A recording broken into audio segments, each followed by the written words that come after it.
એક એવું સન્માન કે આપણા પરિવારનું ગૌરવ. 22 વર્ષથી પરિવાર સ્નેહ મિલન કરે અને 22 વર્ષથી આપણે દર વર્ષે એક એવો પરિવાર ગૌરવ એટલે કે સમાજની અંદર પોતાના ધંધામાં કે પોતાના વ્યવહારની અંદર પોતાના જીવનમાં જેને વગાસિયા પરિવારને ઉજળો કર્યો હોય, જેને કંઈક મેળવ્યું છે, જેને કંઈક ઉચ્ચતર પ્રગતિ કરી છે, એવા વ્યક્તિત્વને આપણે સન્માનિત કરીએ છીએ. આ પરિવાર ગૌરવ સન્માનની અંદર આજે આ 22મા સ્નેહ મિલનની અંદર એક એવા વડીલનું સન્માન લેવું છે કે જેના જીવનની અંદર જેના જીવનકાળ દરમિયાન 6000 તો પુસ્તકોનું એને વાંચન કર્યું છે. એકવાર વાતને જોરદાર તાળીઓના નાદથી વધાવો. મારે ને તમારે બુક વાંચવી હોય તો વર્ષની 2 બુક પૂરી ન થાય. અને જેણે પોતાના જીવનકાળ દરમિયાન 6000 પુસ્તકોનું વાંચન અને 10000 પુસ્તકોની લાઇબ્રેરી પોતાના ઘરની અંદર અત્યારે હાલમાં છે. એકવાર તાળીઓના નાદથી વધાવો.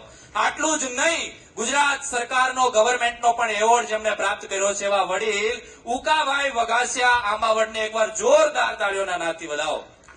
ઉંમર મોટી છે પણ એને એના જીવનની અંદર 6000 પુસ્તકોનું વાંચન અને સિમ્પલ લિવિંગ હાઈ થિંકિંગ. અત્યારે તમે હમણાં સન્માન માટે દાદાને જોશો, એકદમ સાદું જીવન, પણ પોતાના જીવનની અંદર ગુજરાત ગવર્મેન્ટને જો નોંધ લેવી પડે એટલે કોઈ નાની ઘટના ન હોય. 6000 પુસ્તકોના વાંચનથી ઉકાદાદા સાથે એમના જો કોઈ મિત્રો બેસતા હોય અને જો વાતચીત થતી હોય તો ઉકાદાદાના શબ્દો એવા છે કે જીવનની અંદર મેં જે વાંચ્યું છે ને એ વાંચને મારા જીવનના કચરાને દૂર કર્યો છે.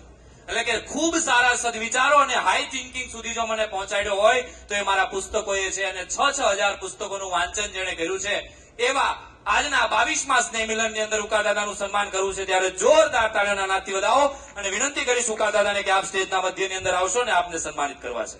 ઉકાદાદાના સન્માન માટે વિનંતી કરીશ ડોક્ટર ભાનુભાઈ વઘાસિયા, ડોક્ટર જગદીશ વઘાસિયા, નિખિલ મહામંત્રી ભાવેશભાઈ વઘાસિયા સણોસરા, વંદિતભાઈ વઘાસિયા વીડી ગ્લોબલને વિનંતી કરીશ કે આપ આવો અને પરિવાર ગૌરવનું આજે સન્માન કરો. એકવાર જોરદાર 2 હાથ ઊંચા કરી તાળીઓના નાદથી વધાવો. 22મા સ્નેહ મિલન અંતર્ગત પરિવારનું ગૌરવ.